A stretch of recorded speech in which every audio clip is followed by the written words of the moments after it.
Happy New Year, everyone. Ready for another deep dive. We're going to be revisiting the work of Chase Hughes. Oh, fantastic. Yeah, someone whose, insights we've dug into before, but No, always more to uncover, right? absolutely. Yeah. This time we're going like beyond specific techniques. We're really going to look at like his overall legacy and influence in behavioral science. I like it.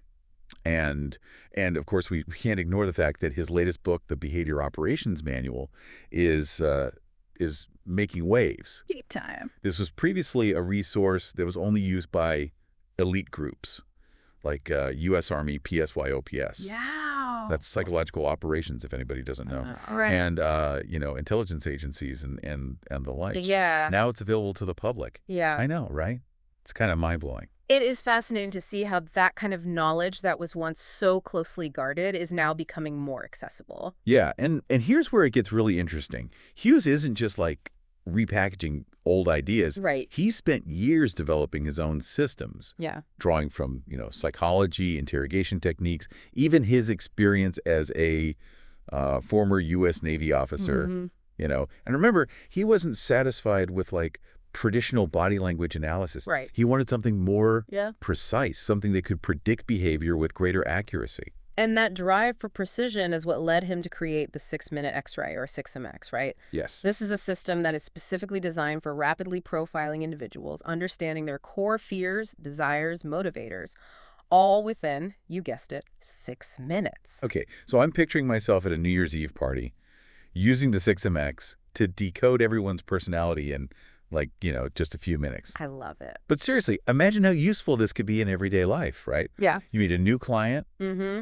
a potential collaborator, or even, someone you're interested in romantically. Sure. And within minutes, you have a sense of, what makes them tick? Absolutely. And it's not about judging people, but it's about understanding what motivates them. Exactly. One testimonial I read mentioned someone using the 6MX while they were waiting for their food at a restaurant Okay. on New Year's Day. Wow. And they said they started seeing people completely differently, even with masks on. That's so interesting. Yeah. Yeah. Isn't that wild? Yeah, because it gives you that framework to see beyond the surface, Exactly. to notice those subtle cues you might otherwise miss. Totally. But Hughes doesn't stop there, right? No, he does not. He takes this understanding of human behavior even further with models like PCP and FATE. Yes. Tell me about these. Okay, so these models are like blueprints for influence. PCP stands for perception, context, and permission. So, by subtly shaping someone's perception of a situation, adjusting the context, and securing their permission, you can essentially nudge their behavior in a specific direction. So it's not about manipulating people, Right. but about understanding how their brains work. Yeah.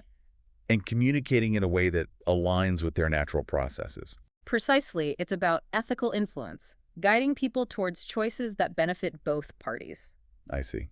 Yeah. What about fate? How does that one fit in? So the fate model taps into what we would consider primal drives. Okay. These are the things that are deeply ingrained motivators that influence our decisions on a subconscious level. Gotcha. So we're talking about focus, authority, tribe, and emotion. So if you understand those drives, you can craft messages that resonate on a deeper level, right? Exactly. And so imagine applying this, for instance, in a sales pitch.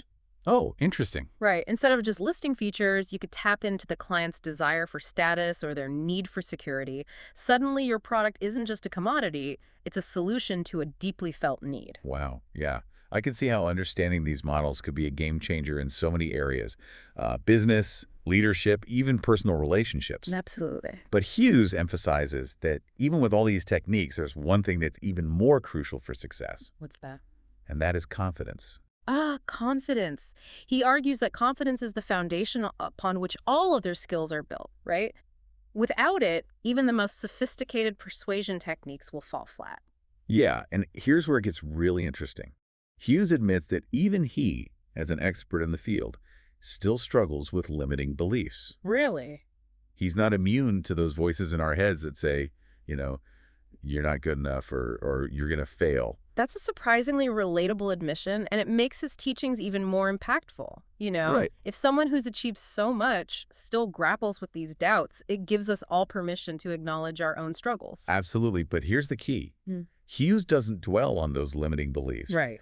He has this analogy where he says, we're all already delusional in some ways. Okay. We hold beliefs about ourselves and the world that might not be entirely accurate or helpful, so why not choose empowering delusions? Choose your delusions. That's a bold statement, but it does make you think, right?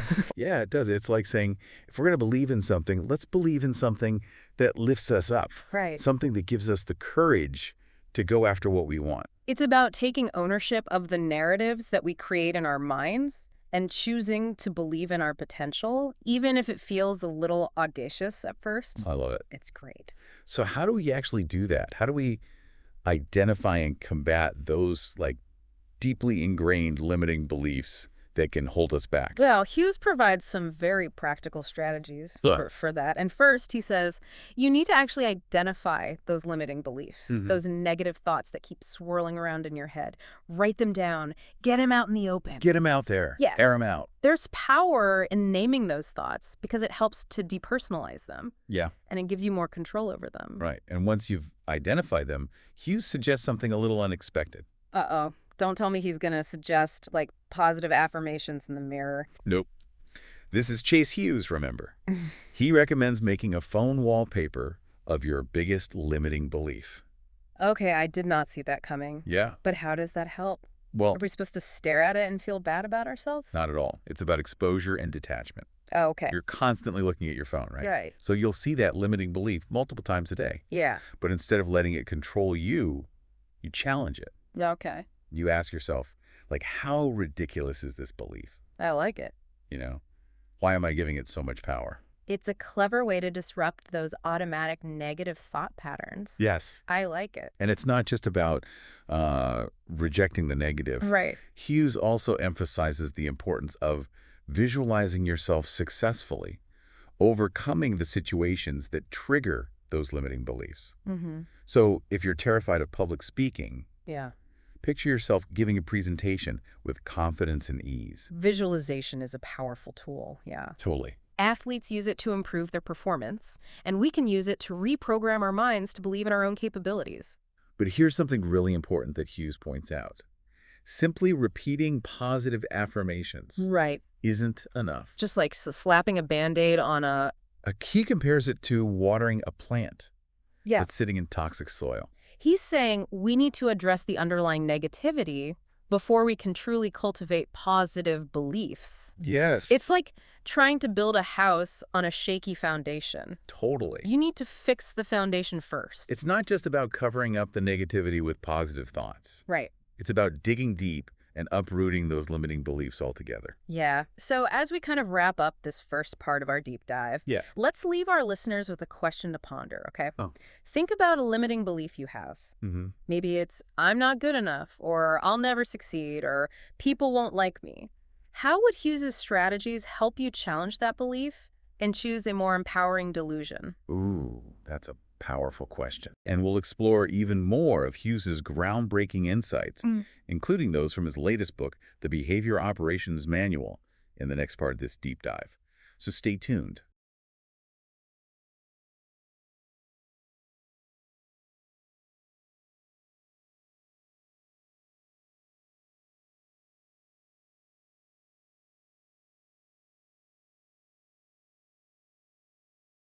Picking up where we left off, let's kind of dig deeper into this idea of choosing your delusions. It sounds a bit radical, but it's really about like rewriting those internal scripts that we all have running in the background, Yeah, like we're constantly telling ourselves stories, right? Right. About who we are, Mm-hmm. what we're capable of, what the world is like. Exactly. And sometimes those stories, they're not doing us any favors. No, they're holding us back. They're holding us back. Yeah, so Hughes is basically saying, instead of accepting those limiting narratives, we can actively choose ones that empower us.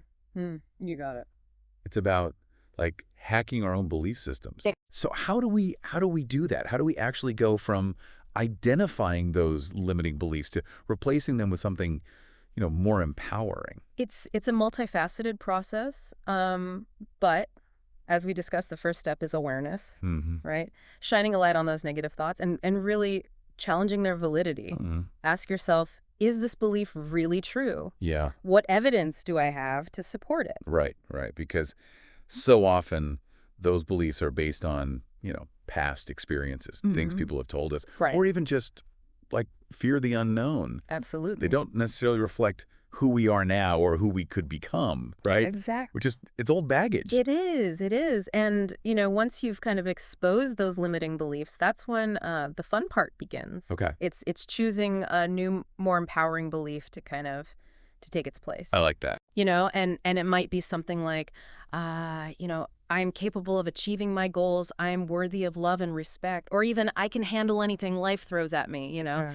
It's about crafting a belief that resonates with you personally, Hmm. something that feels aligned with your values and aspirations. It's Exactly. great. It's not about adopting someone else's belief system. No, It's about creating one that genuinely supports you and empowers you to take action. absolutely. And this is where visualization comes into play. Right. Hughes talks about the power of vividly imagining yourself living in alignment with those new beliefs, right? Yeah, yeah. It's a technique that's used by elite athletes, Mm-hmm. successful entrepreneurs, Mm. really anyone who wants to program their mind for success by No. by creating this detailed mental picture of yourself achieving your goals. You're essentially sending a powerful message to your subconscious. It's it's like building a mental blueprint for the future you want to create. Totally. Yeah, and the more emotionally charged that visualization is, the stronger the impact. Yes. Yes. Don't just visualize the end goal, visualize the steps you'll take to get there, Mm. the challenges you'll overcome, even the feeling of accomplishment when you succeed. Yeah. Right? It's about immersing yourself in that future reality. Now Hughes is realistic. He is. He knows that changing deeply ingrained beliefs, this isn't an overnight thing, right? This takes time. Takes time and effort. It's about consistency and persistence. Right. You think about it like building a muscle.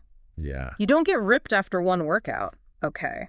This takes consistent effort over time. Yeah, yeah. And similarly, with beliefs, the more we practice aligning our thoughts and actions Yeah. with our desired beliefs, the more those beliefs become part of who we are. It's a journey, not a quick fix. It is. It is. But the rewards, incredible. Oh, they are. As those empowering beliefs take root, we start to see ourselves and the world differently, right? Right. We become more confident, more resilient, and more open to new possibilities. Absolutely. Now, look, Hughes isn't saying that we need to eliminate fear or self-doubt entirely. Right. That those are natural human emotions. Yeah.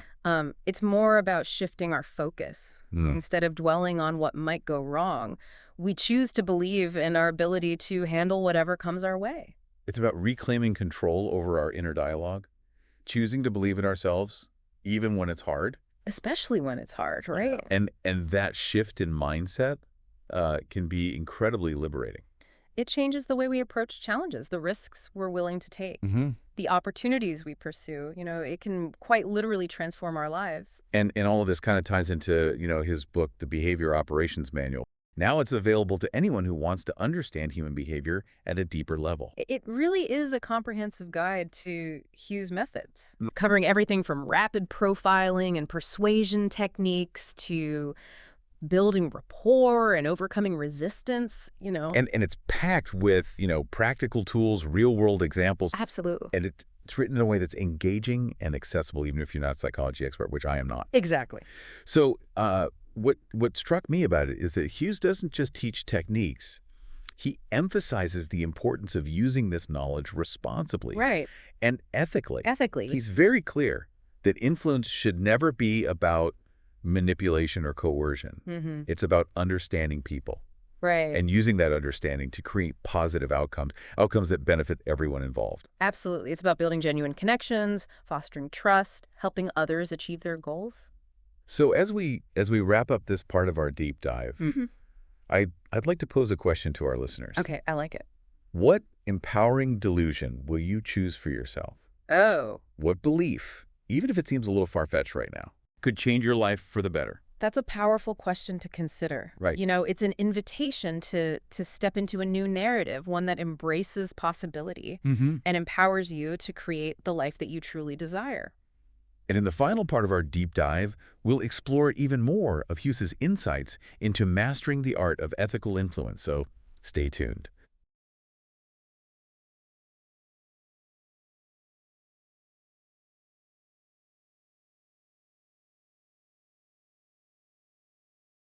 We've covered a lot of ground in this deep dive. We have. From Hughes's background Mhm. and the development of his 6-minute X-ray system to Yes. those fascinating PCP and fate models. It's a lot to unpack. It is. Good stuff. And of course, we can't forget his intriguing concept of uh, choosing empowering delusions. Right, one of my favorites. Yes. But there's one more piece we need to explore, and that's his latest book, Mm-hmm. The Behavior Operations Manual. Yes, yes. This book, once shrouded in secrecy, is now available to the public, giving us a glimpse into the world of advanced behavioral techniques. It's almost surreal to think that we now have access to the same knowledge that was once reserved for those in these high-stakes situations. I know, right? Yeah. But Right. as we've discussed, with great knowledge comes great responsibility. Absolutely. And what I find reassuring is that Hughes doesn't shy away from the ethical implication Yes. of these techniques. Not at all. He's adamant that influence should never be about manipulation or coercion. It's about understanding human psychology and using that knowledge ethically to guide people towards positive outcomes. It's about fostering trust, Yes. building genuine connections, and empowering others to make choices that align with their own values and goals. And this book covers a wide range of topics, from reading microexpressions and body language to understanding the psychology of persuasion and negotiation. And it's packed with practical tools and real-world examples. What struck me is how seamlessly Hughes blends scientific research with practical application. He doesn't just present theories. He gives you these actionable strategies that you can implement immediately. It's like having a personal mentor, It is. guiding you through the complexities of human behavior, Yes. revealing those hidden patterns and motivations that drive our actions. Reading the Behavior Operations Manual is like seeing the world through a new lens. Mm-hmm. It helps you to understand these subtle forces that shape our interactions. And here's the key takeaway. Yeah. This knowledge isn't just for spies or elite negotiators. No. It's for anyone who wants to improve their communication skills, Right. build stronger relationships, Yes. or simply become more aware of the influences around us. We're entering an era where understanding human behavior is more crucial than ever. Mm. And Hughes's work gives us the tools to navigate this complex landscape with greater confidence and awareness. So as we wrap up this deep dive Yeah. into the world of Chase Hughes, I'm left with a sense of both excitement Me too. and responsibility, right? It's powerful stuff. The knowledge he shares is powerful, Powerful. and it's up to each of us to use it wisely. It's a call to action to be more conscious and intentional in our interactions, to use our influence for good, and to help others unlock their full potential. And as you embark on this journey of exploration and self-discovery, remember Hughes' words. Choose your delusions wisely. Believe in yourself even when it feels audacious.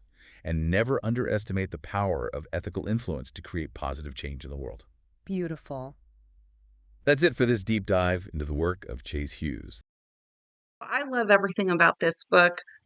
Every time I pick it up, I learn so much, and I'm excited to see what I learn the next time I open it. And so I highly recommend this book to you. I really think you'll love it. Thanks for joining us. Happy New Year.